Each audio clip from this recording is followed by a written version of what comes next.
Good morning students, कैसे हैं आप सब। तो जैसा आपके सब ने बोला था कि सर हमारा इलेक्ट्रिसिटी चैप्टर हो चुका है, तो इसलिए अपन आज चैप्टर स्टार्ट कर रहे हैं मैग्नेटिज्म।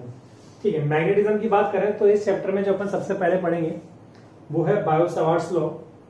ठीक है, अगर एनसीईआरटी की बात करें तो बायो-सावर्ट्स लॉ ये ऐसा लॉ है जो बताता है कि किसी करंट में के थ्रू कितनी फील्ड बनेगी। ठीक है, और उसके बारे में कैलकुलेशंस वगैरह हैं। और अगर एनसीईआरटी की बात करें, जैसा मैं बोल रहा था, तो एनसीईआरटी में ये बाद में दिया हुआ है, पहले दी हुई है फोर्स, मैग्नेटिक फोर्स कितनी होगी। ठीक है, पर अपन बात करें इन जनरल तो पहले अपन फील्ड पढ़ते हैं, जितने भी कोचिंग इंस्टीट्यूट्स की बात कर लें। ठीक है, आपने अगर सर ने आपको पहले ही पढ़ाया होगा कुछ टॉपिक तो आपको बताया होगा कि हम पहले मैग्नेटिक फील्ड क्यों पढ़ते हैं, क्योंकि इससे जो कॉन्सेप्ट बिल्डिंग है वो थोड़ी ईजी हो जाती है। अगर हमें मैग्नेटिक फील्ड पता हो तो उसकी वजह से जो फोर्स निकालना होगा वो भी थोड़ा ईजी काम हो जाता है। तो आज अपना स्टार्ट कर रहे हैं मैग्नेटिज्म। अगर एनसीईआरटी की बात करें तो एनसीईआरटी में इस चैप्टर का नाम, मैग्नेटिज्म का नाम है मूविंग चार्जेस एंड मैग्नेटिज्म। ठीक है, तो चलिए इस चीज पर आते हैं। मैग्नेटिज्म के बारे में जानने से पहले हमें पता होना चाहिए कि मैग्नेटिक फील्ड क्या होती है।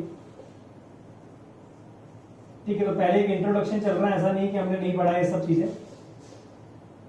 मैग्नेटिक फील्ड की अगर हम बात करें, ठीक है, तो सबसे पहले अगर मैग्नेटिक फील्ड की बात करें तो मैग्नेटिक फील्ड जो हमने 10th क्लास में, अगर आपको याद हो, नहीं होगा कोई बात नहीं, ओस्टेड नाम का एक एक्सपेरिमेंट था। ये ओस्टेड नाम के एक साइंटिस्ट थे जिन्होंने कुछ एक्सपेरिमेंट्स किया और कुछ ऑब्जर्वेशन वहां से निकाले। उन्होंने क्या करा, एक करंट कैरिंग वायर लिया, एक करंट कैरिंग वायर लिया और इसके पास में क्या रख दिया, कंपास रख दिया। इसके पास में कंपास रख दिया। तो जब वो इस करंट कैरिंग वायर के पास में कंपास रख रहे थे तो वो देख रहे थे कि इस करंट कैरिंग वायर के पास में, सॉरी, इस कंपास में क्या हो रहा है, डिफ्लेक्शन हो रहा है। इस कंपास में डिफ्लेक्शन हो रहा है, यानी कि उन्होंने बोला कि कुछ ऐसी फील्ड है या कुछ ऐसी फोर्स है जो इस मैग्नेटिक कंपास को क्या कर रही है, मूव कर रही है। इससे पहले अगर कंपास की बात करें तो कंपास का डिफ्लेक्शन कहां पर देखा जाता था, सिर्फ जब उसको हम मैग्नेट के पास रखते थे। इसको कहां पे रखते थे, मैग्नेट के पास रखते थे। जब मैग्नेट के पास हम कंपास को लेके जाते थे तो हमें वहां पे डिफ्लेक्शन देखने को मिलता था। पर ओस्टेड के एक्सपेरिमेंट की बात करें तो उसने ऑब्जर्व किया कि जब भी करंट कैरिंग वायर के पास में हम किसी कंपास को लेके जाते हैं तो वहां पर क्या होता है, डिफ्लेक्शन शो होता है। इसने अलग अलग तरीके से एक्सपेरिमेंट किए। इसने क्या करा, जो करंट कैरिंग वायर है उसकी डायरेक्शन चेंज कर दी, तो उसने देखा कि जो डिफ्लेक्शन है उसकी डायरेक्शन भी क्या हो गई है, चेंज हो गई है।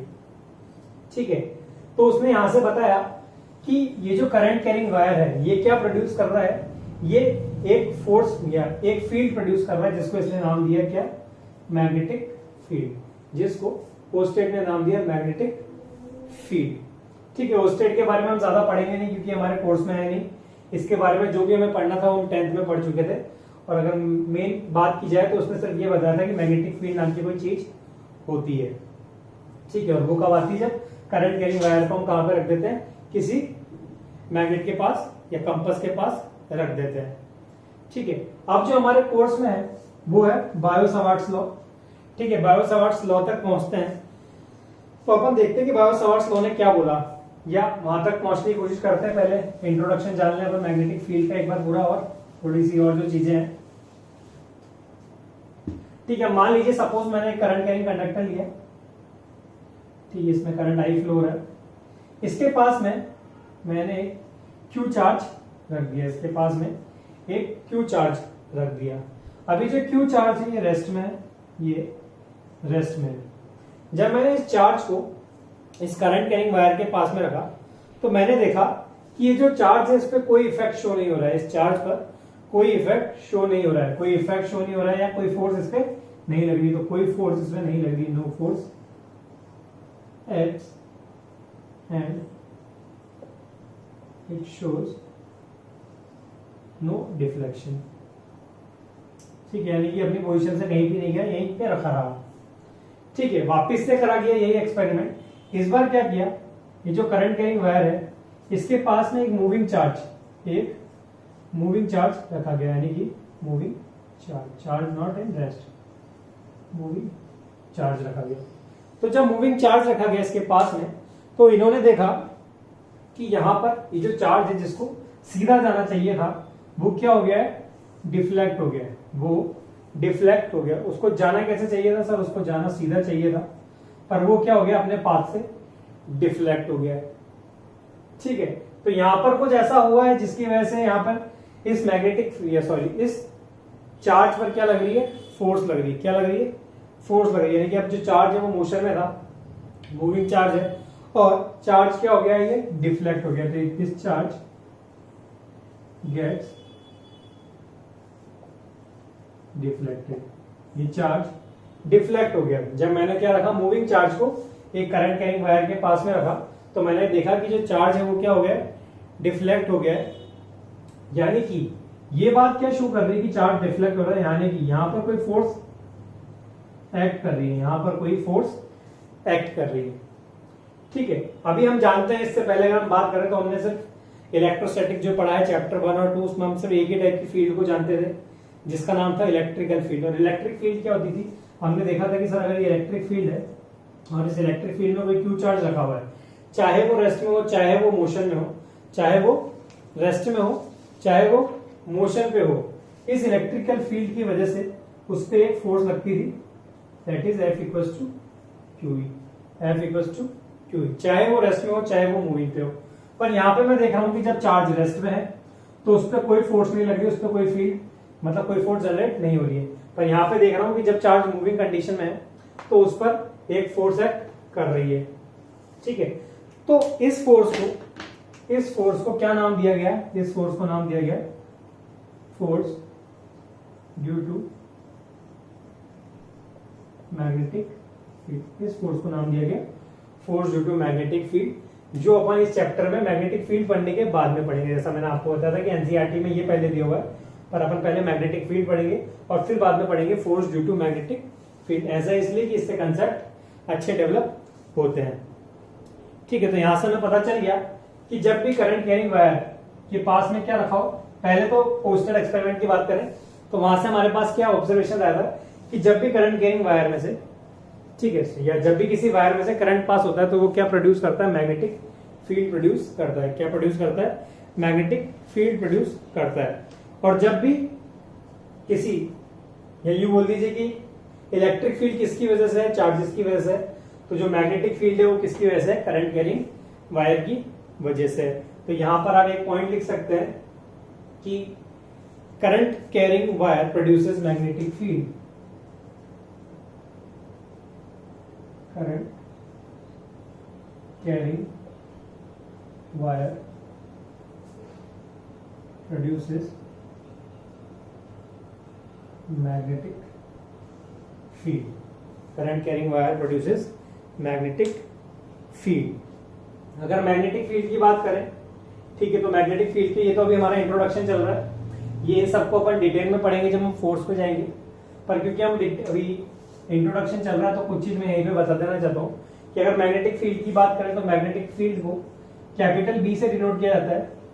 ठीक है, ऊपर साइन इसलिए लगाया क्योंकि जैसे इलेक्ट्रिक फील्ड वेक्टर क्वांटिटी है, सिमिलरली जो हमारा मैग्नेटिक फील्ड है ये भी कैसी क्वांटिटी है, वेक्टर फील्ड है। अगर इसकी यूनिट की बात करें तो मैग्नेटिक फील्ड की यूनिट है टेस्ला या फिर और वीबर पर मीटर स्क्वायर, वीबर पर मीटर स्क्वायर।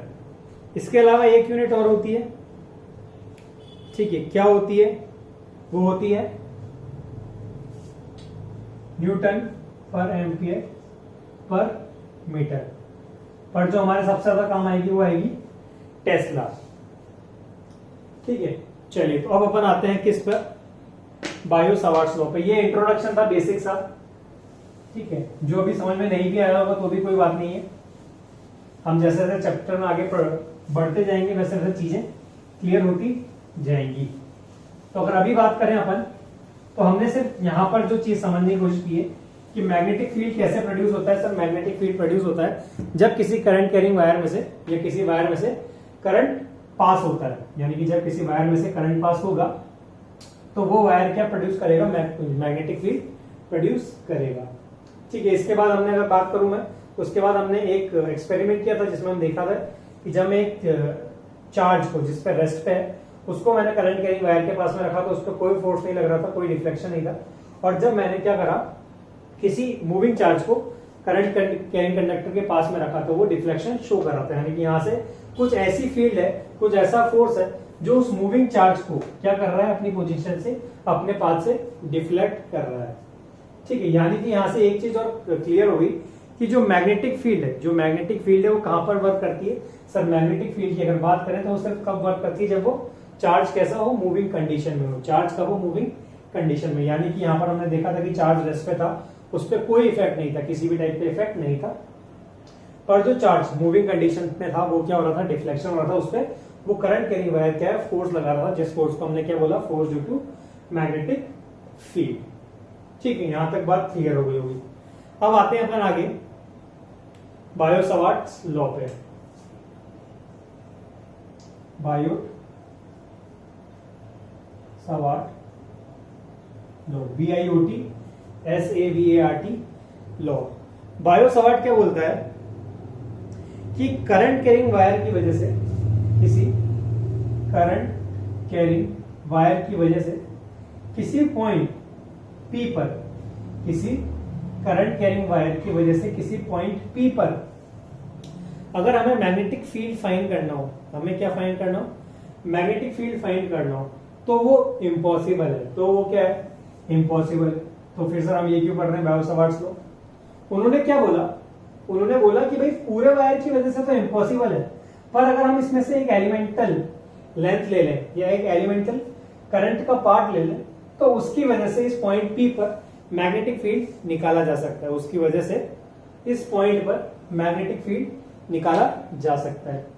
तो उन्होंने क्या बोला कि मान लीजिए यहां पर कोई मैंने एक एलिमेंट ले लिया है DL, एक एलिमेंट ले लिया है DL, और इस DL एलिमेंट से, इस DL एलिमेंट के सेंटर से इस पॉइंट P तक की डिस्टेंस कितनी है, R। इस पॉइंट तक की डिस्टेंस कितनी है, R। ठीक है, और ये जो R है, मतलब ये DL और R के बीच में जो एंगल बन रहा है वो है थीटा। ठीक है, मैं रिपीट कर देता हूं, मैंने क्या बोला। बायो सवार्ट ने बोला कि भाई अगर कोई करंट कैरिंग वायर है तो उसकी वजह से किसी P पॉइंट पर करंट निकालना इम्पॉसिबल है, पर क्या पॉसिबल है कि अगर हम उसमें से कोई एलिमेंटल लेंथ ले लें या एलिमेंटल पोर्शन ले लें, उस पोर्शन की वजह से किसी पॉइंट पर करंट निकाला जा सकता है। और फिर जब हम उसको इंटीग्रेट कर देंगे उस लेंथ के बराबर, तो हमें क्या मिल जाएगा, उस पूरे वायर की वजह से करंट मिल जाएगा। तो यहाँ पर आपसे सवाल पूछा जाता है कि क्या बायो सवार्ट बताता है कि करंट कैरिंग वायर में से क्या बोलते हैं, current carrying wire magnetic field produce करता है, या सॉरी गलत बोल गया, कि क्या करंट कैरिंग वायर की वजह से किसी पॉइंट पर मैग्नेटिक फील्ड बताया जा सकता है। तो आप बोलेंगे नहीं, बायो सवार्ट ये बोलते हैं कि किसी एलिमेंट की वजह से किसी पर बताया जा सकता है। ठीक है, ये हमें समझ में आ गया। ठीक है, तो इस DL एलिमेंट की वजह से इस पॉइंट P पर जो मैग्नेटिक फील्ड है वो बताई जा सकती है। ठीक है, अगर हम DL की बात करें, ये जो DL है इसकी डायरेक्शन हमेशा करंट की डायरेक्शन होगी। यानी कि जो DL लेंथ ली गई है, ये जो थिकनेस ली गई है या जो एलिमेंट लिया गया है, इसकी अगर डायरेक्शन की बात की जाए तो इसकी डायरेक्शन हमेशा करंट की डायरेक्शन में होगी। इसकी डायरेक्शन हमेशा करंट की डायरेक्शन में होगी।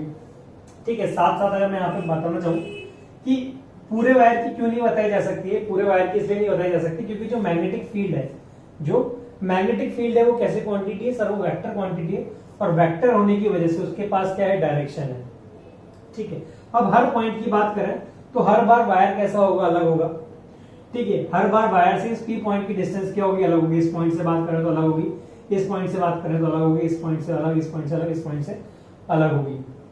ठीक है, तो जब डिस्टेंस अलग अलग होगी तो जो डायरेक्शन होगा मैग्नेटिक फील्ड का वो भी क्या होगा, अलग अलग होगा। वो भी क्या होगा, अलग अलग होगा। और भी बहुत सारी चीजें हैं जिसपे मैग्नेटिक फील्ड डिपेंड करती हैं। ठीक है, वो जैसे जैसे अपन चैप्टर में बढ़ते जाएंगे वैसे वैसे पता चलता जाएगा।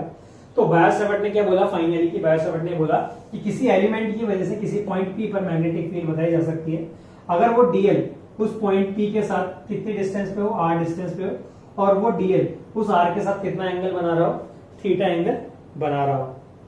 ठीक है, तो यहां से जो मैग्नेटिक फील्ड बताया गया उसमें मैग्नेटिक फील्ड नहीं बोलेंगे पर इसको बोलेंगे मैग्नेटिक फील्ड की इंटेंसिटी बताई उसने। ठीक है, क्या बताई, मैग्नेटिक फील्ड इंटेंसिटी। अब क्योंकि ये लेंथ कितनी है, DL है, तो इस DL एलिमेंट की वजह से जो मैग्नेटिक फील्ड होगी वो कितनी होगी सर, वो होगी dB। वो कितनी होगी, dB वेक्टर। ठीक है, यहां पर लिख भी लीजिए हम क्या निकाल रहे हैं, हम निकाल रहे हैं मैग्नेटिक फील्ड इंटेंसिटी। दिख तो रहा है ना भाई स्क्रीन पे, magnetic field intensity due to dl vector length of the wire. ठीक है, ये हम फाइंड कर रहे हैं, मतलब ये हम बता रहे हैं। तो डीबी वेक्टर होगा, क्योंकि एलिमेंटल लिया है हमने, तो मैग्नेटिक फील्ड भी क्या होगी, एलिमेंट होगी, बाद में हम इंटीग्रेट कर देंगे पूरी लेंथ के बराबर। ठीक है, क्या बोला गया, डायरेक्ट लिख रहा हूं मैं, mu naught upon 4 pi, mu naught upon 4 pi I dl vector cross r vector upon are cube. ये हमारे पास आ गया मैग्नेटिक फील्ड। अगर इसकी बात करें तो ये है वेक्टर क्वांटिटी में, ये उसने दिया। अब अगर बुक की बात करें तो ये बुक में इस तरीके से बताया हुआ है कि जो मैग्नेटिक फील्ड है वो डायरेक्टली प्रोपोर्शनल है आई के, मैग्नेटिक फील्ड है जो डायरेक्टली प्रोपोर्शनल है किसके, लेंथ के, जो मैग्नेटिक फील्ड है वो डायरेक्टली प्रोपोर्शनल है किसके, या बोल दीजिए कि inversely proportional to the square of the distance के। ठीक है, तो यहाँ डायरेक्ट लिख दिया है अपन ने। और क्या क्या बोला है कि अगर हम करंट बढ़ाएंगे तो मैग्नेटिक फील्ड बढ़ जाएगा, डिस्टेंस बढ़ाएंगे तो मैग्नेटिक फील्ड बढ़ जाएगा, घट जाएगा, ये सब चीजें बताई हुई है। तो अपन को इस चीज में नहीं पढ़ना है या ना, ये पूछा जाएगा हमसे पूछा जाएगा मैग्नेटिक फील्ड, उसकी एप्लीकेशन बताइए, उसका फील्ड कितना होगा, उसकी स्ट्रेंथ, ये सब हमसे पूछा जाएगा। तो डायरेक्ट बात करें तो मैग्नेटिक फील्ड कितना होता है, वेक्टर फॉर्म है। ठीक है, तो ये होगा mu naught upon 4 pi I dl cross r vector upon are cube. ठीक है, ये वेक्टर फॉर्म में है। इसकी अगर बात करें हम, क्योंकि ये वेक्टर फॉर्म में है, और यहां पर अगर वेक्टर फॉर्म में बात करें तो वेक्टर फॉर्म में क्या होता है हमारे पास, मैग्नीट्यूड और साइन कन्वेंशन। अगर मेरे को इस में करंट के या पी पॉइंट पर मेरे को डायरेक्शन निकालनी हो कि भाई मैग्नेटिक फील्ड की डायरेक्शन क्या होगी, तो कैसे निकाल सकता हूं मैं, डीएल क्रॉस आर वेक्टर करके। और हमें पता है कि अगर दो वेक्टर्स का क्रॉस प्रोडक्ट हो रहा हो तो जो मैग्नेटिक फील्ड होगा वो कैसे होगा सर, परपेंडिकुलर होगा, यानी कि डीएल के भी परपेंडिकुलर होगा मैग्नेटिक फील्ड और आर के भी परपेंडिकुलर होगा मैग्नेटिक फील्ड। वो अपन जब आगे न्यूमेरिकल देखेंगे तो वहां पे मैं लिखवा दूंगा आपको, ताकि एप्लीकेशन में समय याद रहे आपको। ठीक है, ये था वेक्टर क्वांटिटी। पर ये जो क्वांटिटी है मैग्नेटिक फील्ड की जो हमने निकाली, अगर इसको न्यूमेरिकल बेसिस पे देखा जाए, एप्लीकेशन बेसिस पे देखा जाए, तो ये बहुत ही कॉम्प्लिकेटेड हो जाती है। ऐसा नहीं है कि हमें dl vector cross r vector solve करना नहीं आता है, ये हमने स्टार्टिंग में ही पढ़ा था 11th में, पर छोड़ देते हैं उस बात को। ठीक है, अपन स्केलर में देखते हैं। ठीक है, तो स्केलर में क्या हो जाएगा सर, स्केलर में हो जाएगा डीबी वेक्टर तो ठीक है, म्यू नॉट अपॉन 4 पाई आई। अब डीएल क्रॉस आर वेक्टर की बात करें तो हम सब पढ़ चुके हैं कि ए क्रॉस बी वेक्टर क्या होता है सर, वो होता है A B sine theta, A B sine theta. तो यहां पर हमारे पास क्या है सर, यहां पर हमारे पास DL vector into R vector, तो ये क्या हो जाएगा सर, ये हो जाएगा डीएल आर साइन थीटा। ये वैल्यूज यहां पर पुट कर देते हैं अपन, तो क्या हो जाएगा सर, ये हो जाएगा DL R sine theta upon are cube. यहां से एक आर कट जाएगा, तो जो मेरे पास फाइनल मैग्नेटिक फील्ड आएगा डीबी, वो होगा मेरे पास म्यू नॉट आई 4 पाई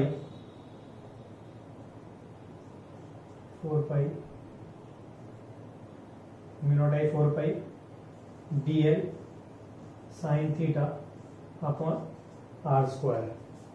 ठीक है, तो ये हमारे पास आ गई magnetic field in scalar form.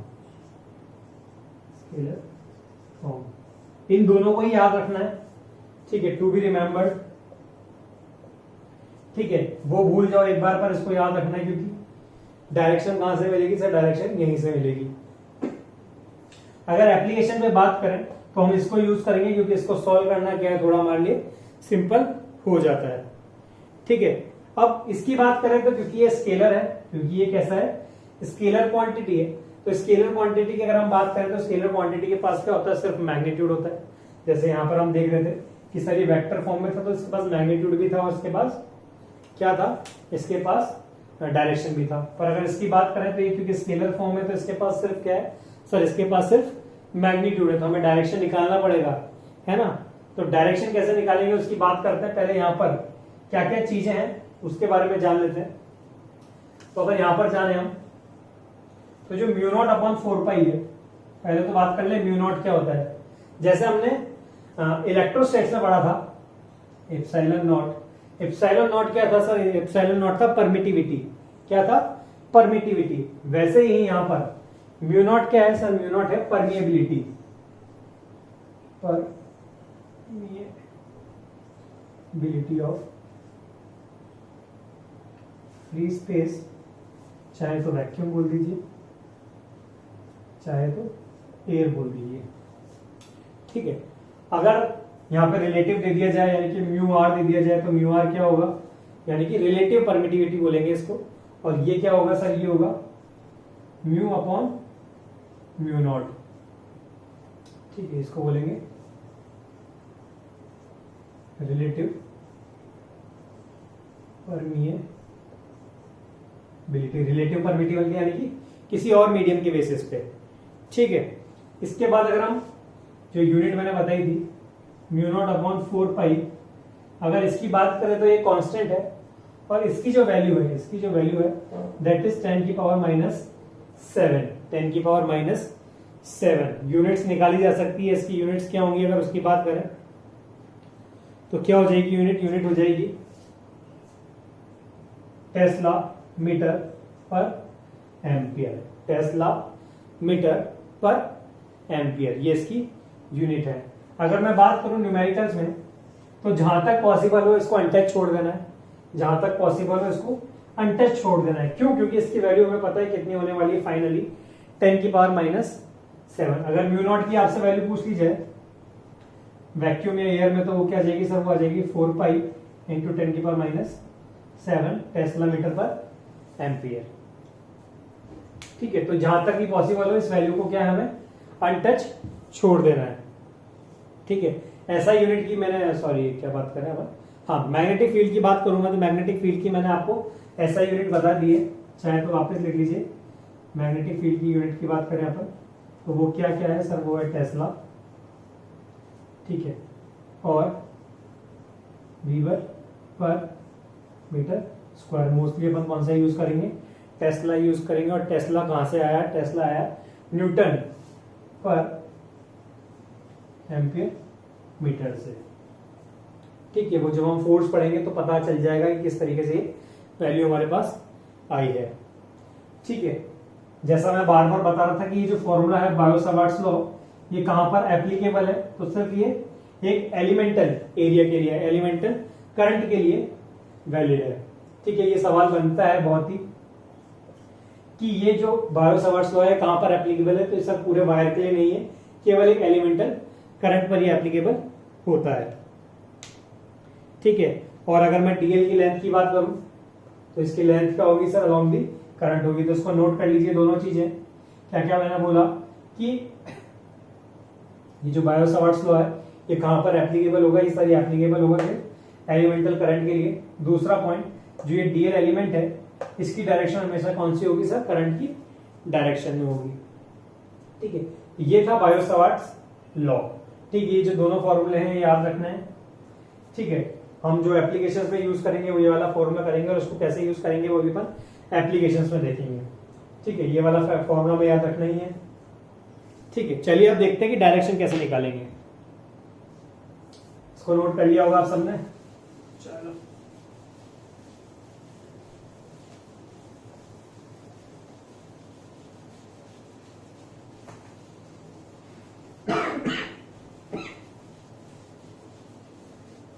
चलो डायरेक्शन की अगर बात करें तो जैसा मैं बीच बीच में बोल रहा था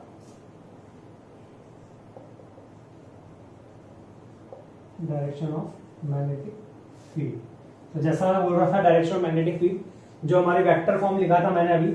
ठीक है, उसमें डीएल क्रॉस आर वेक्टर जो है वो हमें क्या दे देता था? डायरेक्शन दे देता था। कैसे देता था डायरेक्शन? अगर इसकी बात करें तो यहां पर हम स्क्रू रूल यूज करते थे। ठीक है, स्क्रू रूल ये पढ़ा होगा आपने 10th में और 11th में। ठीक है, स्क्रू रूल क्या बोलता है? मान लीजिए ये करंट कैरिंग वायर है आई, यहाँ पर कोई पॉइंट पी है, कितनी डिस्टेंस पे? आर डिस्टेंस पे। ये कोई एलिमेंट है डीएल थीटा एंगल पर।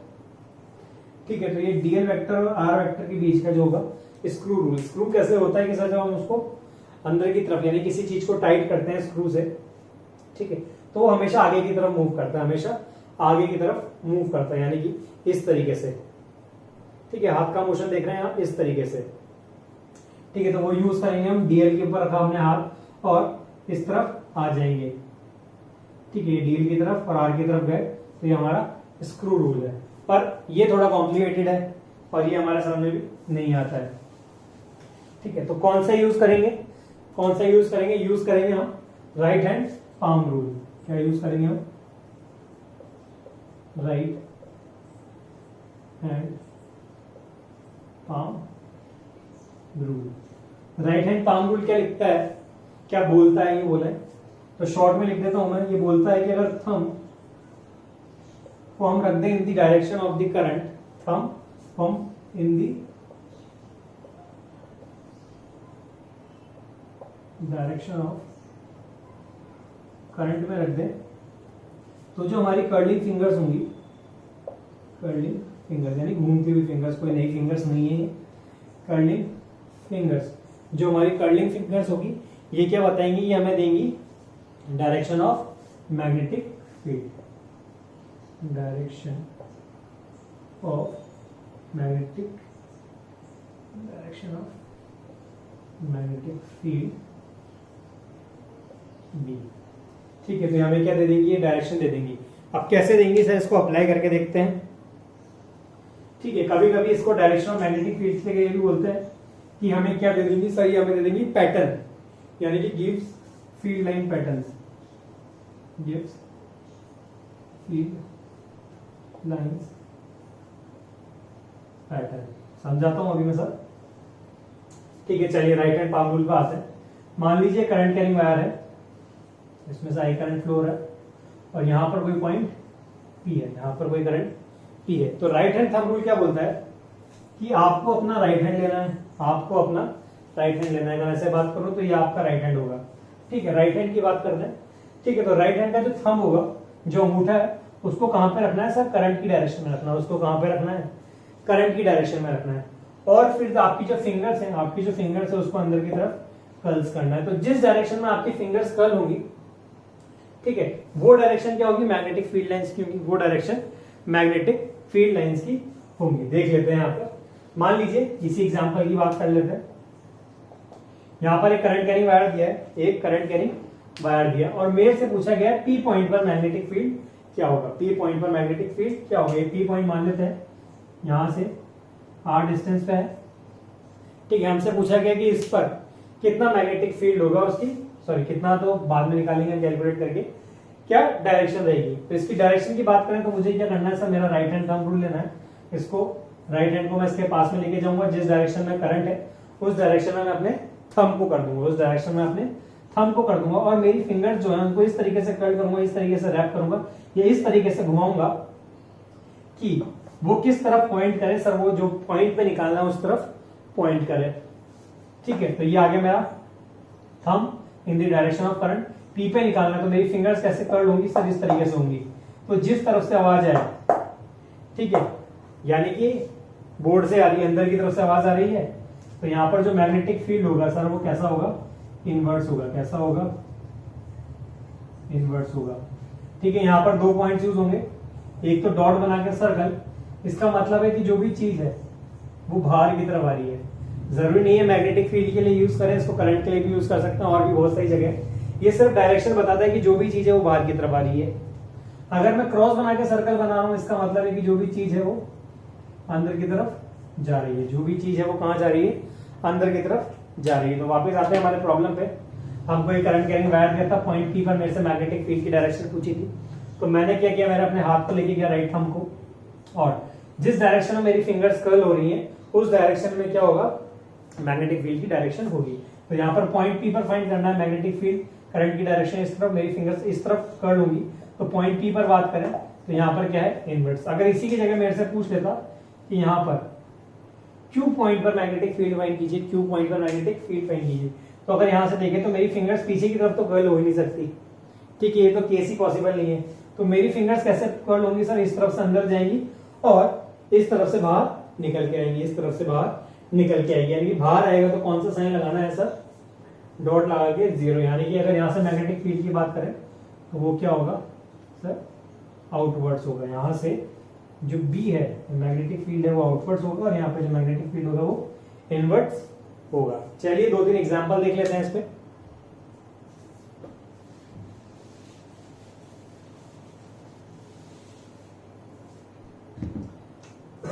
एग्जांपल्स की बात करते हैं। पहला एग्जांपल, ठीक है, आपको ट्राई करना है, मान लीजिए करंट कैरिंग वायर आया है और इस पॉइंट P पर फाइंड करना है। दूसरे की बात करते हैं, ठीक है, सेम बना देता हूं इस बार, करंट की डायरेक्शन उल्टी और Q पॉइंट, ठीक है। इस बार थोड़ा ट्विस्ट दे देता हूं मैं यहाँ पर, इस बार ये करंट की डायरेक्शन यानी करंट आउटवर्ड्स, और इस पॉइंट P पर मैग्नेटिक फील्ड फाइंड करना है, और फोर्थ में क्रॉस कर देता हूं मैं, और इसी पॉइंट P पर मैग्नेटिक फील्ड फाइंड करना है। यहाँ पे लिख देता हूं करंट,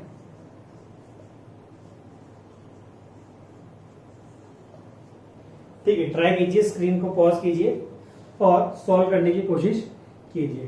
तो होप आप सबने कर लिया होगा। चलिए देखते हैं कहां पर क्या मैग्नेटिक फील्ड रहने वाली है। अगर यहां पे बात करें हम,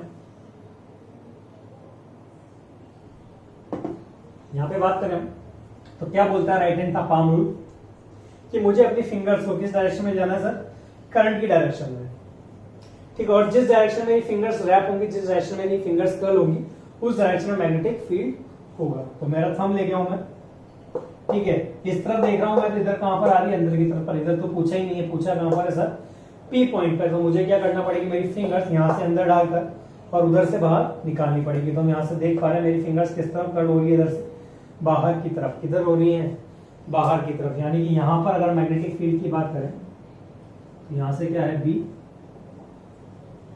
आउटवर्ड्स। क्या है B, मैग्नेटिक फील्ड यहां से कहां है, आउटवर्ड्स है, magnetic field B outwards. Q point पे आते हैं, Q पॉइंट पे चेक करते हैं सर, वापिस से क्या करना है सर, करंट की डायरेक्शन में अपने थंब को ले जाना है। तो करंट की डायरेक्शन बात करें तो वो किस तरफ है सर, नीचे की तरफ, करंट की डायरेक्शन नीचे की तरफ। तो मैं थंब को ले गया हूं, अब मेरी फिंगर्स को कर्ल करना है। मेरे से कहां पूछा गया है, नीचे पूछा गया है ना, यहां से इसको कनेक्ट भी कर देता हूं, ठीक है। तो यहाँ पर मैं अपनी फिंगर्स को लेके गया हूं और यहाँ से मैं क्या कर रहा हूँ, इसको कर्ल करने की कोशिश कर रहा हूँ। इधर मेरे से नहीं पूछा, मेरे से कहां पूछा गया है, नीचे की तरफ। तो नीचे की तरफ देखे तो यहाँ से मेरे फिंगर्स इस तरफ से कर्ल होंगी और स्क्रीन के पीछे से होते हुए और बाहर निकलेंगी, यानी कि यहाँ से इस तरह से बाहर निकलेंगी, ठीक है। तो यहाँ पर अगर मैं बात करूं तो यहाँ पर क्या होगा सर, ये होगा आउटवर्ड्स। क्या होगा, आउटवर्ड्स। चलिए उन दोनों प्रॉब्लम्स पे आते हैं। अब सर ये कुछ नया है कि नहीं है, तो यहाँ पर कैसे निकालेंगे इसकी बात करते हैं। चलिए, तो यहाँ पर क्या बोला गया कि सर करंट आउटवर्ड से, करंट कैसे आ रहा है, ऐसे निकल के आ रहा है आपकी तरफ, करंट आपकी तरफ निकल के आ रहा है। पर सर ऐसा तो हमने पढ़ा ही नहीं, हमने तो पढ़ा कि करंट जा रहा हो और पॉइंट P की डायरेक्शन में रखा हो। अब यहाँ पे करंट कहाँ है सर, करंट बाहर की तरफ है, करंट बाहर की तरफ है। तो कोई बात नहीं, अभी भी हमें क्या रखना है, थंब को करंट की डायरेक्शन में रखना है। तो करंट की डायरेक्शन क्या है सर, बाहर की तरफ, बाहर की तरफ। पर P तो सर इधर है, अंदर की तरफ, P किधर है, अंदर की तरफ, उस पर हमें ध्यान नहीं देना है, ठीक है। हमने रखा करंट की डायरेक्शन में थंब और हमारी फिंगर्स को घुमाने की कोशिश करिए। तो जब फिंगर्स को घुमाने की कोशिश करेंगे तो यहां से जो मैग्नेटिक फील्ड होगा, इसको ऊपर वाले को एक बार हटा देता हूं,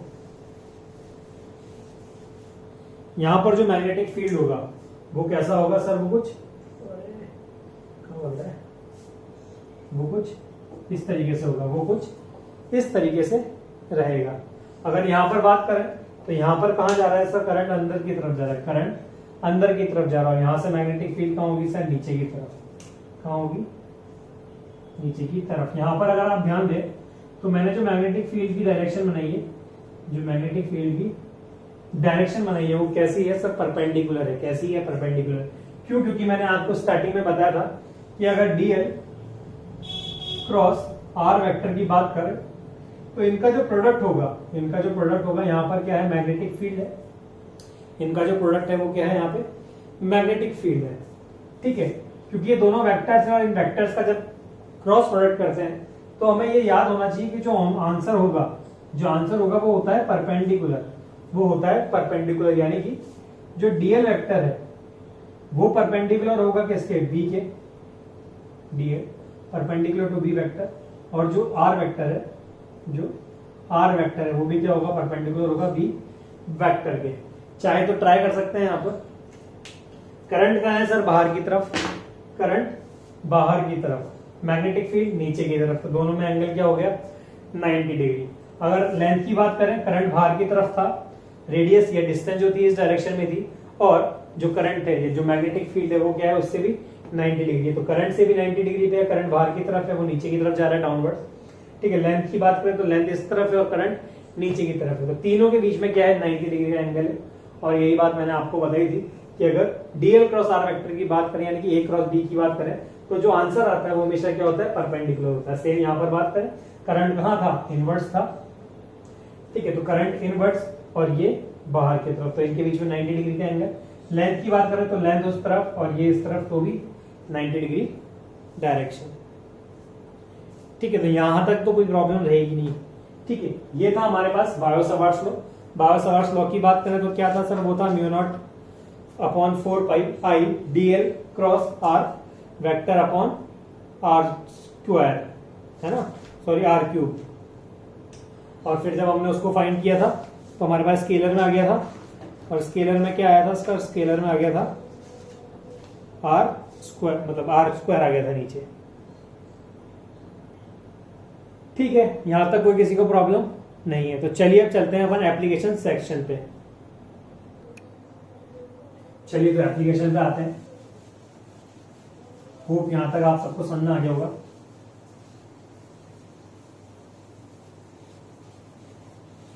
चलो नेक्स्ट स्टडी डालते हैं अपन, application of magnetic field, application of Biot Savart's law.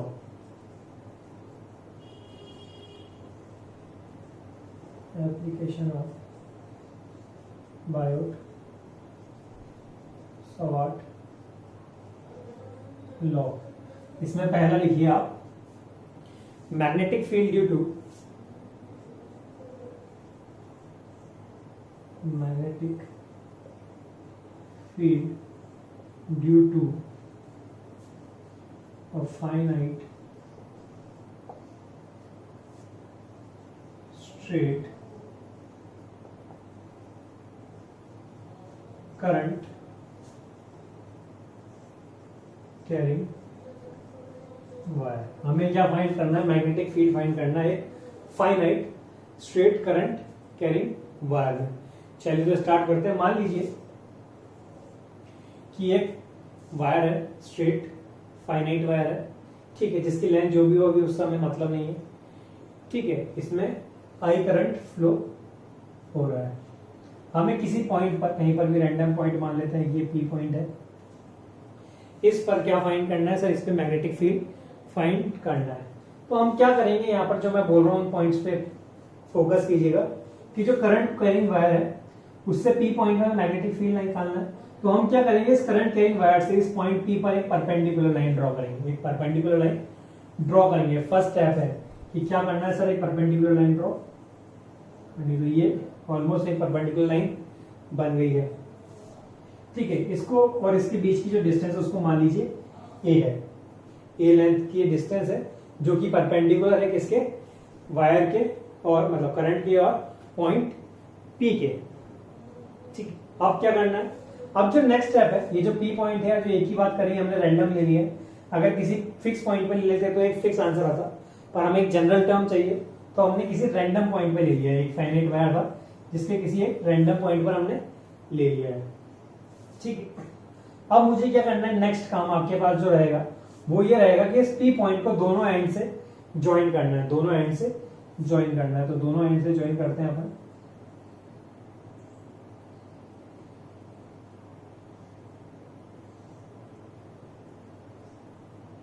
ठीक है, ये दोनों एंड से मैंने इसको ज्वाइन कर दिया है।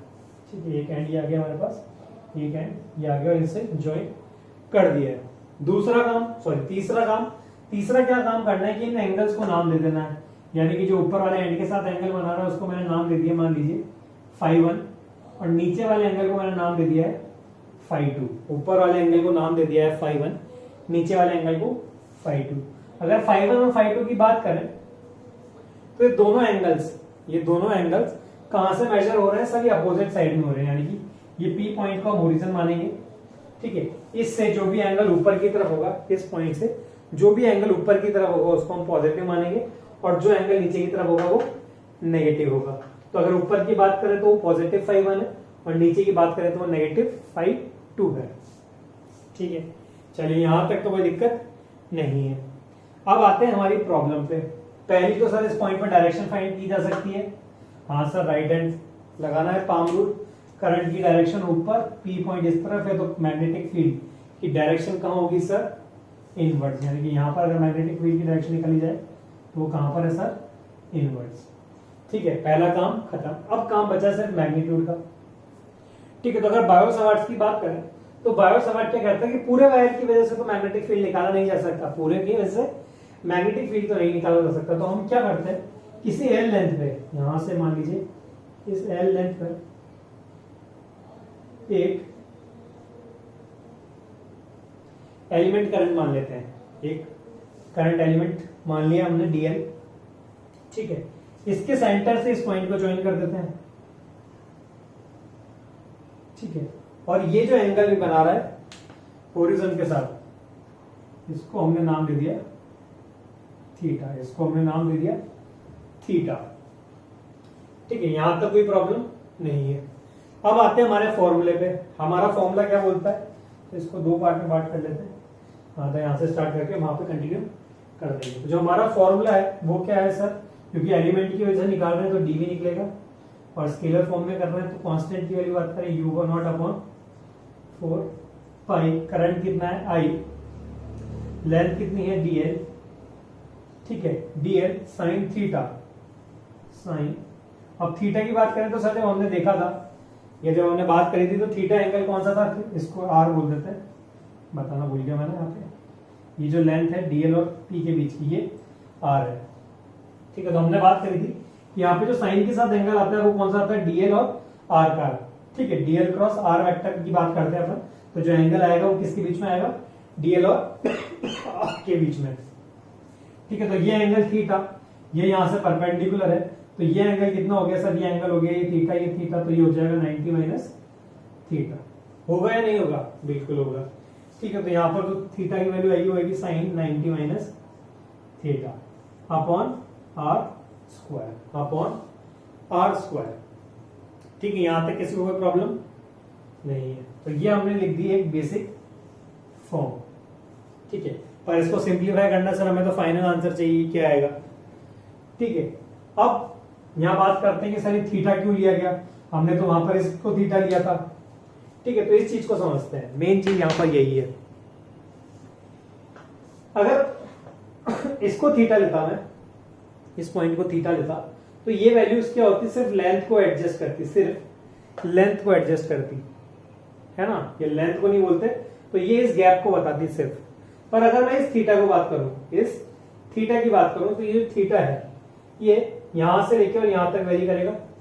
इस थीटा की वैल्यू कहां तक जाएगी सर? इस पॉइंट से, इस लाइन पर रखूं मैं ए डिस्टेंस से, और -φ2 एंगल तक जाएगी, और ऊपर की अगर बात करें तो +φ1 तक जाएगी। जब ये लाइन नीचे से ऊपर की तरफ जाएगी तो सर ऐसे बहुत सारे जो छोटे छोटे एलिमेंट्स होंगे उन सबको क्या कर लेगी? कवर कर लेगी, उन सबको कवर कर लेगी। तो मुझे क्या चाहिए सर? इस पूरे करंट वायर की वजह से चाहिए, मुझे इस पूरे वायर की वजह से चाहिए। तो जो थीटा एंगल है वो मेरा पर्पज सॉल्व कर देता है। वो क्या कर देता है कि जो छोटे छोटे लेंथ है, एलिमेंट लेंथ है, इन सबको कवर कर लेता है, और बाद में मैं उनका क्या कर देता हूँ? इंटीग्रेट कर दूंगा। कहां से? इस थीटा की वैल्यू ले लूंगा +φ1 से -φ2 तक, ठीक है। बात समझ आ रही है? अगर इसकी बात करता मैं तो ये एंगल क्या होता सर? ये यहीं पर रहता, बना हुआ हमेशा, ठीक है। और ये यहां से कहीं जाता ही नहीं, हमेशा यही बना रहता, ठीक है। तो इसको लेने की वजह से यहां पर ये सब हमें इजी पड़ जाता है, सिंपल हो जाता है हमारा काम, ठीक है। तो वापस आते हैं हमारे फॉर्मूले पे, ठीक है। साइन 90 माइनस थीटा की बात करें तो सर वो क्या बन जाएगा सर? वो बन जाएगा कॉस थीटा। कौन सा पेन आ गया? यहां से आ गया हमारे पास dv equals to μ0 4 pi i dl cos theta upon r square. ठीक है, यहां तक किसी को कोई प्रॉब्लम नहीं है। मैंने क्या करा सर, साइन 90 माइनस थीटा की अगर बात करें तो उसकी वैल्यू क्या होती है, कॉस थीटा होती है। अब इस फॉर्मूले को अगर हम देखें तो यहां पर देख रहे हैं कि सर आर स्क्वायर डीएल और कॉस थीटा, यहाँ 3 वेरिएबल है हमारे पास, यहाँ पर 3 वेरिएबल यानी कि कॉस थीटा और r square integration impossible. Dl और कॉस थीटा सर ऐसा तो हमने पढ़ा ही नहीं, हम तो या तो जानते हैं कि लेंथ के साथ लेंथ हो तब इंटीग्रेट होगा, या थीटा के साथ डी थीटा हो तब वो पॉसिबल है। तो यहाँ पर अगर हम बात करें तो हमारे पास 2 वेरिएबल तो ये होगा थीटा और आर भी वेरी करेगा। यहाँ पर ये जो डिस्टेंस है, ये लेंथ जब यहाँ पर पहुंचेगी तो डिस्टेंस ए हो जाएगी, यहाँ पर पहुंचेगी तो आर की वैल्यू मैक्सिमम हो जाएगी। ठीक है, तो ये आर वेरिएबल है। थीटा की बात करें तो थीटा भी वेरिएबल हो रहा है कहां से, +φ1 से -φ2 तक। लेंथ की बात करें तो सर लेंथ हमेशा यही रहने वाली है क्योंकि हम एलिमेंट की बात कर रहे हैं, और जब हम पूरे की बात करेंगे, फाइनल बात करेंगे, तो ये भी डीएल नहीं रहना, ये क्या बन जाएगा एल। तो ये भी क्या होने वाली चेंज। तो यहाँ पर 3 वेरिएबल है, तो हमें क्या करना पड़ेगा, इसमें से कुछ को हटाकर और इसको क्या बनाना पड़ेगा, यूनिफॉर्म करना पड़ेगा, तभी हम क्या कर पाएंगे, इसको इंटीग्रेट कर पाएंगे। ठीक है, यहां तक बात समझ में आई। चलिए, तो कैसे करेंगे सर इसको। तो अगर हम यहां पर देखें तो हमारे पास एक ट्राइंगल है, इस ट्राइंगल की बात कर रहा हूं मैं, इस पॉइंट से लेकर या डीएल तक और डीएल से पी की, यहां पर बना देता हूं मैं ग्राफ। ठीक है, ये एंगल मेरे पास थीटा है, ये डिस्टेंस ए है, ये आर है और ये एल। ठीक है, मुझे क्या करना है सर, मुझे इनमें से चीजें एलिमिनेट करनी है। तो पहले मैं क्या करता हूं, कॉस थीटा की वैल्यू निकाल लेता हूं, कॉस थीटा की वैल्यू निकाल लेते हैं। कॉस थीटा क्या होता है सर, बेस अपॉन हाइपोटेन्यूज। तो बेस क्या है यहाँ पर ए और हाइपोटेन्यूज आर, तो आर की वैल्यू निकाल लूंगा यहाँ पर, है ना। तो आर की जगह मैं इसको पुट कर दूंगा तो कॉस थीटा से वो थीटा थीटा या ए कॉमन टर्म बन जाएगी। तो आर इक्वल्स टू क्या आ गया मेरे पास, ए अपॉन कॉस थीटा, ए अपॉन कॉस थीटा। और हम जानते हैं कि कॉस थीटा को क्या लिखा जा सकता है सर, जो 1 अपॉन कॉस थीटा होता है सर वो सेक थीटा होता है। यहां से आ जाएगा ए सेक थीटा, एक वैल्यू यहां पर आ गई, यानी कि यहां पर आर की जगह मैं क्या पुट कर दूंगा, ए सेक थीटा। तो आर तो मेरा क्या हो गया, एलिमिनेट हो गया। अब बचता है मेरे पास डीएल। अब क्या बच रहा है मेरे पास, डीएल। तो अब मैं आ जाता हूं इसी ट्राइंगल की बात करें तो इसी ट्राइंगल में मैं टेन थीटा फाइंड करता हूं। क्या फाइंड कर रहे हैं, टेन थीटा। टेन थीटा क्या होता है सर, परपेंडिकुलर अपॉन बेस, तो परपेंडिकुलर यहाँ पे लेंथ और नीचे ए। ठीक है, ये आ जाएगा हमारे पास। यहां से अगर लेंथ की बात करें तो लेंथ क्या आ जाएगी सर, लेंथ आ जाएगी L equals to A tan theta. L आ गया यहाँ पर ए टेन थीटा। अब इस लेंथ को मैं क्या करता हूँ, थीटा के रेस्पेक्ट में डिफरेंशिएट कर देता हूँ, differentiating l with respect to theta, differentiating l with respect to theta. तो जब मैं इसको डिफरेंशिएट करूंगा तो यहां पर क्या हो जाने वाला है, देखते हैं अपन। तो ये हो जाएगा डीएल क्रॉस मतलब डीएल अपॉन डी थीटा, तो यहाँ आ जाएगा ए और टेन थीटा का क्या होता है, सेक स्क्वायर थीटा। ये वैल्यू मेरे पास आ जाएगी किसकी, डीएल अपॉन डी थीटा की। मेरे को क्या चाहिए, डीएल चाहिए सर। तो डीएल की वैल्यू की बात करें तो डीएल क्या हो जाएगा sir, A sec square theta D theta.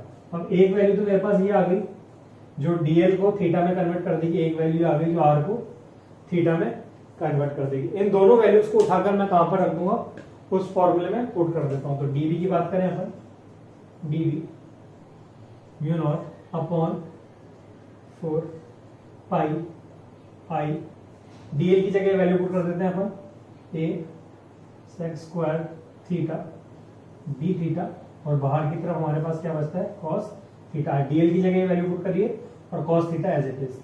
Are का स्क्वायर है तो ये क्या हो जाएगा सर, ये हो जाएगा ए स्क्वायर सेक स्क्वायर थीटा। ठीक है, अब जो वैल्यूज कट रही है उनको क्रॉस कर देते हैं। तो यहां से देख रहे हैं एक ए से ये स्क्वायर कैंसिल आउट हो गया, सेक स्क्वायर थीटा से ये sec square theta cancel out हो गया है। चलिए, तो जो वैल्यूज बच रही है उसको लिख देते हैं। यहाँ पर बचेगा DB equals to mu naught upon 4 pi I cos theta D theta upon A. ये मेरे पास फाइनल वैल्यू बच गई है। अब क्या करना है सर, मेरे को पूरी लेंथ की, पूरी वायर की वजह से चाहिए तो इसको इंटीग्रेट कर देते हैं। जब इंटीग्रेट करेंगे बी को तो ये तो बी आ जाएगा इक्वल्स टू, यहाँ पर जो कांस्टेंट वैल्यूज है उनको बाहर निकाल लेते हैं। तो म्यू नॉट अपॉन 4 पाई की वैल्यू अपन जानते हैं 10⁻⁷ यानी कि कांस्टेंट है, ये तो बाहर आ गया सर, म्यू नॉट अपॉन 4 पाई। किसी गिवन कंडक्टर के लिए जो मैं करंट दिया होगा वो क्या होगा सर, सेम होगा, तो करंट भी बाहर आ गया। ठीक है, इस डीएल लेंथ की इस वायर से इस पी पॉइंट की जो डिस्टेंस है ए, वो क्या है सर, परपेंडिकुलर डिस्टेंस है, और वो भी क्या रहने वाली है, सेम रहने वाली है। तो ये ए भी क्या आ गया, बाहर आ गया। बचा क्या हमारे पास, cos थीटा, उसको integrate cos theta D theta. अब cos थीटा या थीटा को कहां से कहां तक इंटीग्रेट करेंगे, तो जैसे मैंने बोला था कि थीटा की वैल्यू 0 से लेकर नीचे तो -5 तक जाएगी, और ऊपर +5 तक जाएगी, यानी कि यहां से लेकर इस पॉइंट से लेकर इस तक है, तो यहां तक की जो डिस्टेंस है, वो जो एंगल है वो 5 है, और यहां तक का जो है -5। तो यहाँ पर वैल्यूज पुट कर रहा हूँ, -5 से +5। ठीक है, बार बार बता रहा हूँ मैं, एंगल पॉजिटिव और नेगेटिव क्यों लिया है, क्योंकि इस लाइन से मैं कैलकुलेट कर रहा हूँ, तो इस लाइन से जो ऊपर की तरफ है वो पॉजिटिव है, और उस लाइन से नीचे की तरफ है वो नेगेटिव है।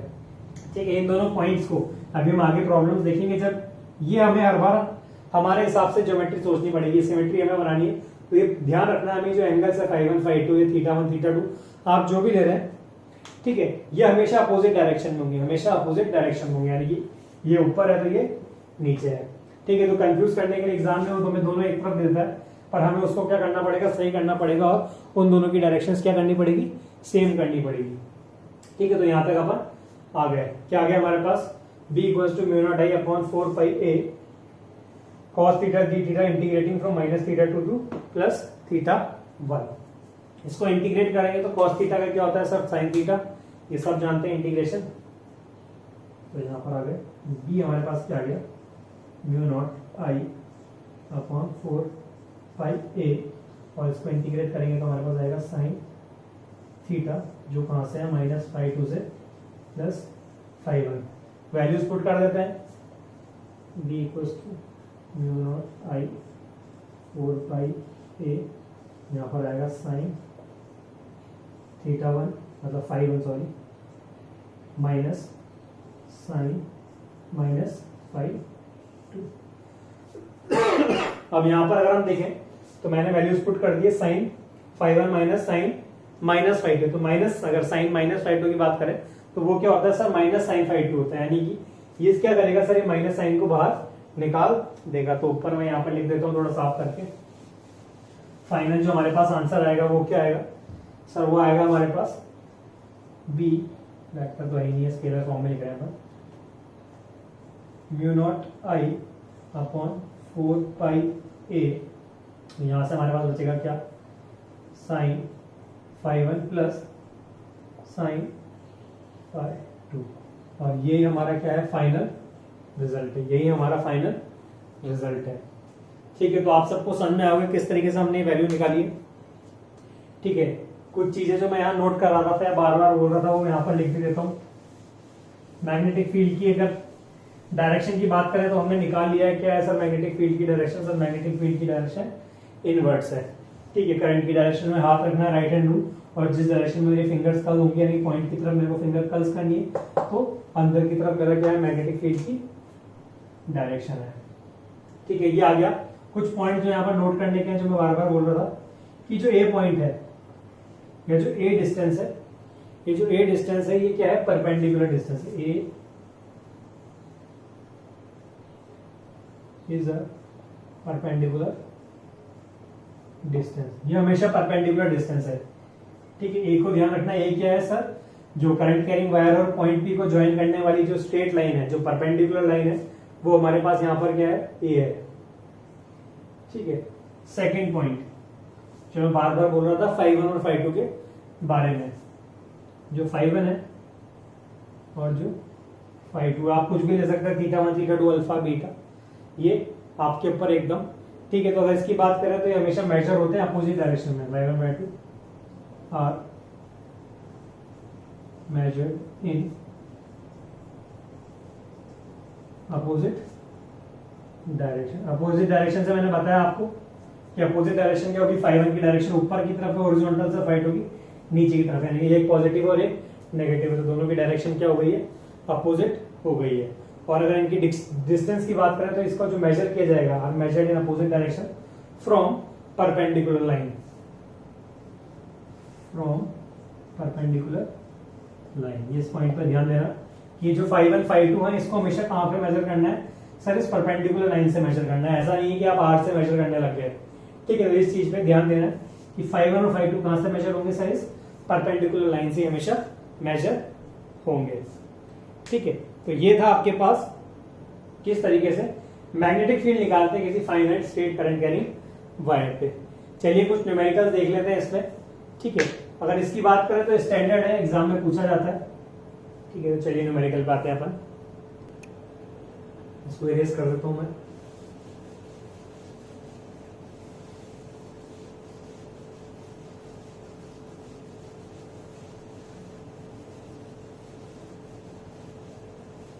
अभी जो अपन ने निकाला था फॉर्मूला वो था एक जनरल फॉर्मूला, ठीक है। उसी पे बेसिस पे देखते हैं कुछ फॉर्मूले। मेरे को क्या दिया गया, एक वायर दिया गया वापस से, एक स्ट्रेट वायर जिसमें करंट आई फ्लो हो रहा है। इस बार मेरे से क्या बोला गया कि एक पॉइंट पी है, ठीक है, जो कि कहां पर है, परपेंडिकुलर डिस्टेंस पे है।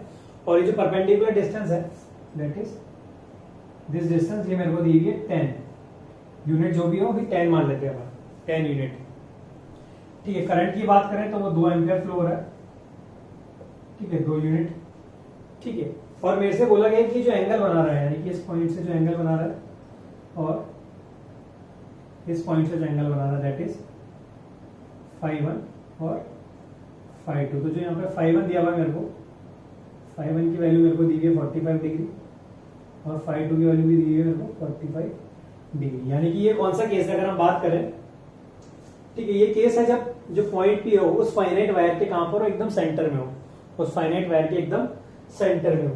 तो जब सेंटर में होगा तो कितना एंगल बनाएगा सर, φ1 और φ2, ठीक है। और मेरे से पूछा गया इसकी वजह से, अब हमें निकालना आ गया किस तरीके से हमने मैग्नेटिक फील्ड निकाला था अभी, कि हम इसमें से कोई मैग्नेटिक फील्ड का एक डीएल एलिमेंट मान लेंगे और उसको बाद में इंटीग्रेट कर देंगे पूरी लेंथ के बराबर।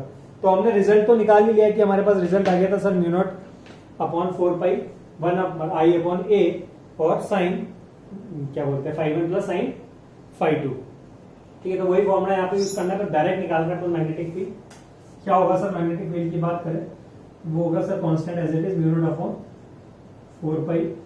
करंट कितना है सर 2, और जो डिस्टेंस है ए की वैल्यू है वो परपेंडिकुलर दिया हुआ है हमें कितना ऑलरेडी 10। इसके बाद जो सर फॉर्मूला बचता है वो होता है हमारे पास साइन φ1 कितना है सर प्लस 45 है ना। तो अभी हमने जब फॉर्मूला निकाला था तो उसमें साइन पहले ले लिए थे, तो इस बार डायरेक्ट लिख सकता हूं मैं साइन। दूसरा क्या φ2 क्या होगा सर, साइन 45, ठीक है। वैल्यू सॉल्व कर लेते हैं। μ0 अपॉन 4 पाई को अभी एज इट इज छोड़ देते हैं यहाँ पर। यहाँ पर क्या आएगा सर, यहाँ पर आ जाएगा 1/5। साइन 45 की बात करें तो 1/√2 और वो भी क्या जाएगा हमारे पास 1/√2 प्लस 1/√2।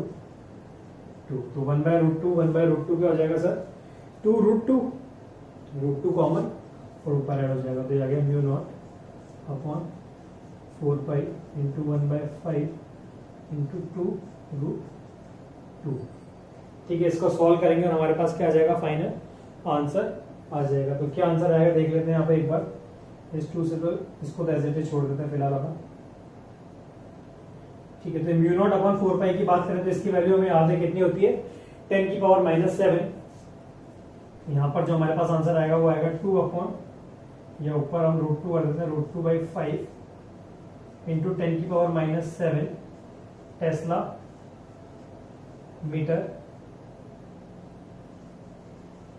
पर एम्पियर। सॉरी टेस्ला ही आएगा ना यहाँ पर, तो 10 की पावर -7 की यूनिट लिखने लग गया, ठीक है। तो ये हमारे पास क्या आ गया, फाइनल आंसर आ गया। तो आपने देखा कि किस तरीके से, ठीक है। अगर हमें सिमेट्री नहीं दी होती, हमें ये बोला होता सिर्फ, जैसे यहाँ पे तो हमें सिमेट्री दी हुई है और हमको एंगल पता चल गए 5 मतलब 45 और 45, ठीक है। ये तो केस था जहां पर गिवन था। अगर मैग्नेटिक फील्ड की डायरेक्शन की बात करें, मैग्नीट्यूड हमने निकाल लिया है √2/5 इंटू 10 की पावर -7। अगर डायरेक्शन की बात करें तो करंट की डायरेक्शन में राइट हैंड रखना है और जिस डायरेक्शन में फिंगर टर्न्स होगी उस डायरेक्शन में मेरे को मैग्नेटिक फील्ड की डायरेक्शन मिल जाएगी। तो यहाँ पर पी पॉइंट इधर, पी पॉइंट पर देखें तो अंदर की तरफ, तो यहाँ पर हमारे पास क्या मैग्नेटिक फील्ड की डायरेक्शन आ गई, ठीक है।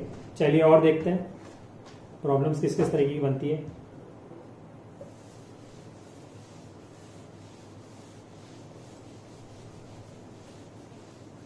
चलो इस बार क्या दिया हुआ है, मेरे को एक स्क्वायर दिया हुआ है। इस बार एक स्क्वायर दिया हुआ है जिसकी जो साइड्स हैं, इसकी जो साइड्स हैं यहां लिख देता हूं मैं,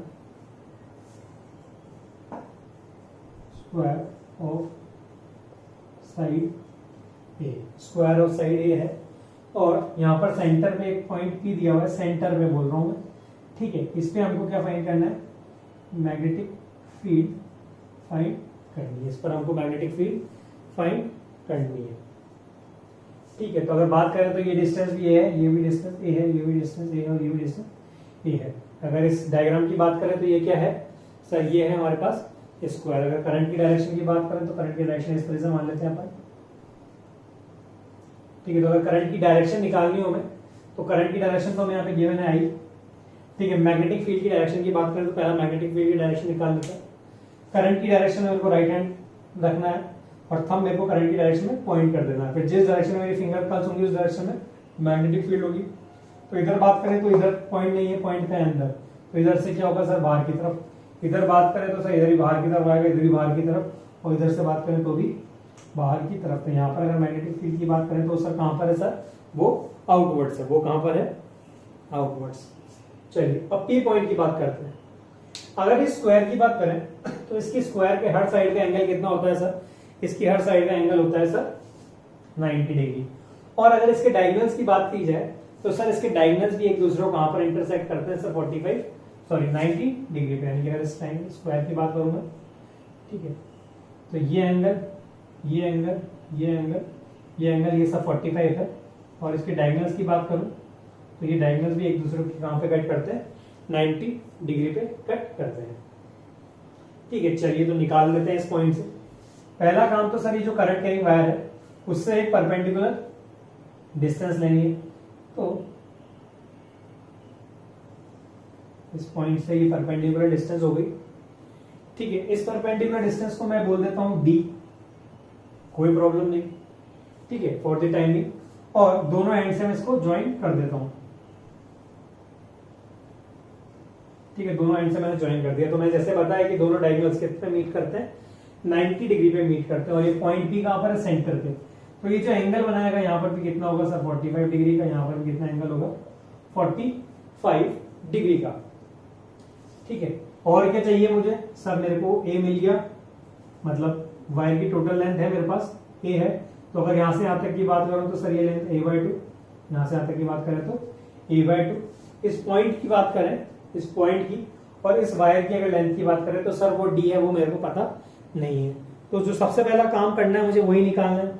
तो अगर मैं पूरे वायर की या पूरे स्क्वायर की बात करूं तो टोटल लेंथ कितनी है a, और उसके हाफ लेंथ लेंगे तो जो डी हो जाएगा मेरे पास वो कितना हो जाएगा सर, a/2। कितना हो जाएगा, a/2, ठीक है। ये तो सिंपल सी बात थी। अब आते हैं फॉर्मूले पे। तो पहले निकाल लेते हैं इसको, b1 बोल देते हैं, b2, b3 है, b4। तो पहले b1 के लिए निकालते हैं अपन। फॉर्मूला क्या है सर, फॉर्मूला है u not upon I. Sir वो आई गिवन है हमारे पास, आई अपॉन 4 ठीक है। डिस्टेंस की बात करें तो डिस्टेंस कौन सी होती है सर, डिस्टेंस होती है परपेंडिकुलर डिस्टेंस, है ना। परपेंडिकुलर डिस्टेंस यहाँ पर कितनी है सर, a/2 इन साइन φ1 साइन φ2। तो दोनों कितने हैं सर, 45 तो साइन 45 प्लस साइन 45, ठीक है। वैल्यूज की बात करते हैं, b1 की बात करें तो b1 कितना आएगा sir, mu naught I upon 4 a into 2, ठीक है। उसको ऊपर लिखा, और साइन 45 की भी हमने बात करी थी, 1/√2 1/√2। तो ये कितना आ जाएगा सर, 2√2, ठीक है। तो इस 2 से और इस 2 से ये 4 कैंसिल आउट हो गया, क्योंकि यहाँ पर वैल्यूज नहीं दी है तो मैं यहाँ पे कैंसिल आउट कर सकता हूँ। अगर मेरे को करंट की वैल्यू दी होती और ए की वैल्यू दी होती, यानी डिस्टेंस की वैल्यू दी होती, तो मैं ये म्यू नॉट अपॉन 4 इसको डिस्टर्ब नहीं करता। जैसे मैंने बताया कि इसकी वैल्यू मुझे पता है क्या होती है, 10⁻⁷ तो मैं उसको डायरेक्टली पुट करना ही सही मानता। पर अब यहाँ पर नहीं दिया, हमें क्या निकालना है, एक फॉर्मूला निकालना है। तो मैं यहाँ पर उसको कैंसिल आउट कर सकता हूँ। तो ये 2 और ये 2, 4 हो गया, इस 4 से 4 कैंसिल आउट हो गया। तो यहाँ पर अगर हम बात करें तो जो बी आएगा वो क्या होगा, म्यू नॉट आई अपॉन पाई ए रूट 2। ये मेरे पास वैल्यू आ गई किसकी, B1 की। मुझे किसके लिए निकालनी है, पूरे के लिए। तो बी नेट की अगर बात करूं मैं, क्योंकि ये सिमेट्रिक है, ठीक है, यहां से ए डिस्टेंस पे डी, मतलब टोटल लेंथ ए, वायर की ओर से परपेंडिकुलर डिस्टेंस डी। यहां से अगर बात करूं तो भी डिस्टेंस कितनी रहने वाली है सर, डी। ये टोटल लेंथ ए, ये एंगल 45, ये एंगल 45। तो आंसर क्या आना, सेम। ये यहां पर बात करें तो भी ये आने वाला है और यहां पर बात करें तो भी ये आने वाला है। तो बी नेट की अगर मैं बात करूं तो क्या वो B1 plus B2 plus B3 plus B4 होगा या नहीं होगा। तो B1 plus B2 plus B3 plus B4 को मैं क्या 4 टाइम्स B1 लिख सकता हूं, लिख सकते हैं। तो वैल्यूज की अगर बात करें तो बी नेट की अगर मैं बात करूं तो वो क्या हो जाएगा सर, वो हो जाएगा 4 म्यू नॉट आई अपॉन पाई ए रूट 2। तो रूट 2 से ऊपर कट जाएगा तो क्या बचेगा, 2 रूट 2। तो फाइनल जो आंसर होगा मेरे पास होगा 2 रूट 2 म्यू नॉट आई अपॉन पाई ए। तो ये मेरे पास क्या आ गया, नेट आंसर आ गया मेरे पास। ठीक है, तो होप आप सबको समझ में आएगा किस तरीके से इस प्रॉब्लम को सॉल्व किया गया है। और सब पॉइंट्स अगर हम डायरेक्शन की बात करें तो कहां पर आ रहा है सर, वो सब आ रहा है आउटवर्ड्स। ठीक है, आप सबको समझ में आएगा होप। ठीक है, तो आज की क्लास ये ओवर करते हैं। नेक्स्ट क्लास में कुछ और प्रॉब्लम्स देखेंगे और कुछ और नई एप्लीकेशंस देखेंगे बायो सवार्ट्स लॉ की। ठीक है, thank you, have a great day.